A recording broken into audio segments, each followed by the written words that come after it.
आईनी हिंदी के एक नए एपिसोड में आपका स्वागत है। दोस्तों, जैसा कि हम सब जानते हैं, इस समय भारत में अलग अलग डिफेंस प्रोजेक्ट अलग अलग रफ्तार से चल रहे हैं और हाल ही में एयरक्राफ्ट से लेकर के इंजन टेक्नोलॉजी तक काफी सारा डेवलपमेंट हमें देखने को मिला है। और इसमें defence research and development organisation और हिंदुस्तान एरोनॉटिक्स लिमिटेड की जो भूमिका है वो काबिले तारीफ है। लेकिन आज की इस अपडेट में हम जो बात करने वाले हैं ये भी हिंदुस्तान एरोनॉटिक्स लिमिटेड को लेकर के है। हिंदुस्तान एरोनॉटिक्स लिमिटेड ने एक ऐसे इंजन प्रोजेक्ट को आगे बढ़ाया है जो आने वाले भविष्य में हमारे फ्यूचर वेपन्स के लिए काफी ज्यादा जरूरी है। दरअसल हिंदुस्तान एरोनॉटिक्स लिमिटेड इस समय एक 4.2 किलोटन क्लास के टर्बोजेट इंजन को अपग्रेड करने का काम कर रही है, जो कि बेसिकली पीटे-7 पर आधारित है। और ये जो अपग्रेडेड इंजन होगा इसे हम पीटे-7G के नाम से जानेंगे। और ये हमारे लिए इंपॉर्टेंट क्यों है, इसका अंदाजा आप इसी से लगा सकते हैं कि आने वाले भविष्य में हमारे जो कैट्स वॉरियर हैं, जो कि एक लॉयल विंगमैन अनमैन जेट होने वाला है, कैट्स हंटर है जो कि एक एयर लॉन्च क्रूज मिसाइल होने वाली है, इन दोनों में इन्हीं इंजन्स का इस्तेमाल किया जाएगा। दरअसल अगर हम पीटे-7 की बात करें तो इस इंजन को 1980 के दशक में विकसित किया गया था और ये एक सिंगल स्पूल टर्बोजेट इंजन है जो कि 3.43 किलोमीटर का थ्रस्ट जनरेट करता है। ये रिलायबल तो है लेकिन इसमें एडवांस फीचर्स मिसिंग है और जो परफॉर्मेंस चाहिए वो भी यहाँ पर उतने अच्छे से प्राप्त नहीं हो पा रही है जिसका इस्तेमाल हम मॉडर्न मिलिट्री एप्लीकेशंस में कर सकें। तो इसीलिए हिंदुस्तान एरोनॉटिक्स लिमिटेड इन पुराने पीटे-7 इंजन्स को अपग्रेड कर रही है और जो नया इंजन होगा वो पीटे-7G होगा। तो आइए एक नजर डाल लेते हैं कि कैसे हिंदुस्तान एरोनॉटिक्स लिमिटेड ने इस इंजन के लिमिटेशन को एड्रेस किया है और कैसे यहाँ पर अपग्रेड हिंदुस्तान एरोनॉटिक्स लिमिटेड के द्वारा इस इंजन को लेकर के दिए जा रहे हैं, क्योंकि आने वाले भविष्य में ये इंजन हमें कैट्स वॉरियर में देखने को मिलेगा और कैट्स हंटर में भी देखने को मिलने वाला है, जो कि कैट्स प्रोग्राम के दोनों बहुत महत्वपूर्ण अंग हैं। हम पहले मेजर अपग्रेड की बात करें जो कि पीटे-7 को मिलने वाला है तो वो होगा नया टरबाइन ब्लेड। इसके चलते इसकी जो एफिशिएंसी है वो काफी इंप्रूव होगी, वहीं इसका जो हायर थ्रस्ट आउटपुट है ये एक एडिशनल एडवांटेज प्रदान करेगा। दूसरा जो बड़ा इंप्रूवमेंट हमें देखने को मिलेगा वो होगा digital electronic fuel control system. Digital electronic fuel control system यानी डीईएफसी के आने के बाद जो फ्यूल मैनेजमेंट है वो काफी प्रिसाइज होगा और जो इंजन परफॉर्मेंस है उसको भी ऑप्टिमाइज किया जा सकेगा। तीसरा जो बड़ा इंप्रूवमेंट आपको इस इंजन में देखने को मिलेगा वो होगा हार्डन कंप्रेसर सेक्शन।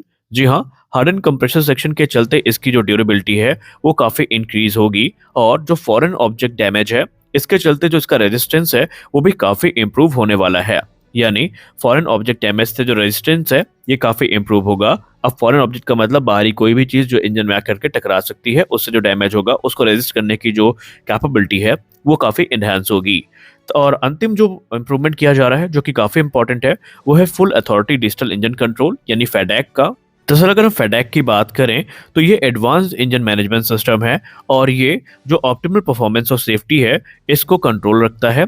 इसमें इसके आने के बाद जो इंजन की ओवरऑल कैपेबिलिटीज है वो काफ़ी इन्हांस होंगी और ये जो इन्हांसमेंट्स हैं, एडवांसमेंट्स हैं, ये इंजन को कहीं ज़्यादा एफिशिएंट और पावरफुल बना देंगी।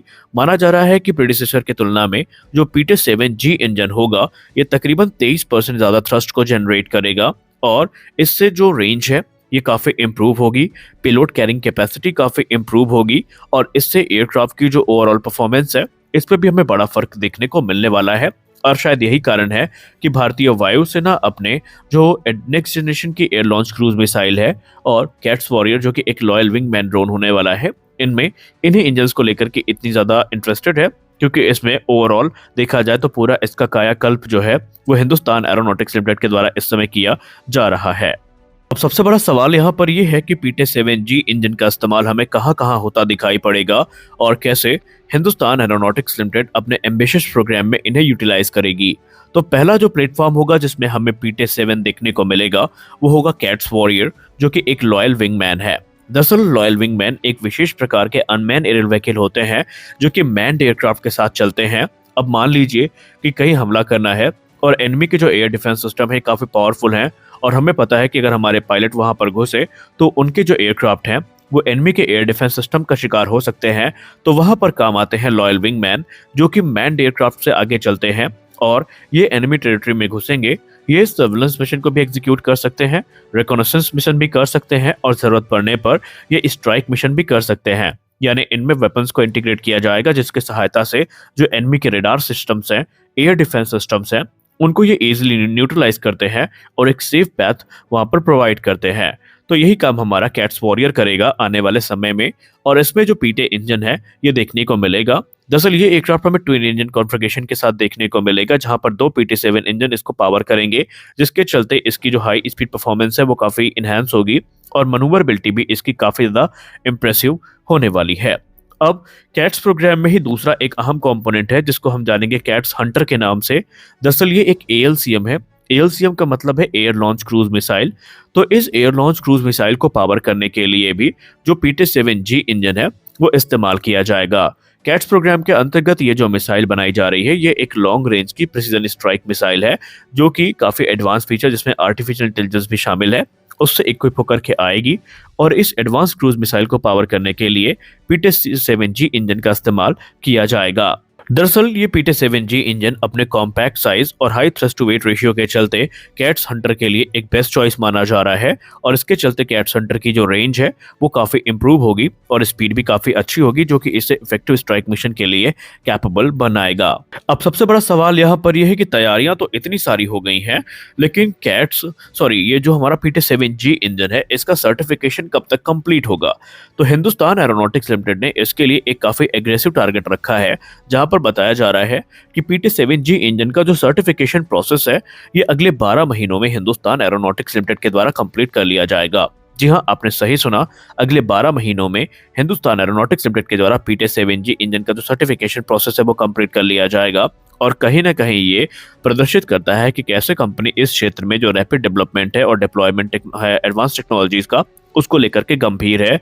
हालांकि अभी टाइमलाइन जो रखी गई है हम ये उम्मीद करते हैं कि इस पे हिंदुस्तान एरोनॉटिक्स लिमिटेड स्टिक रहेगी, क्योंकि हम सब अच्छे से जानते हैं कि ऑलरेडी जो टाइमलाइन दी गई है HAL के द्वारा उसमें HAL इसीलिए बदनाम है कि वो उनको पूरी नहीं कर पाती।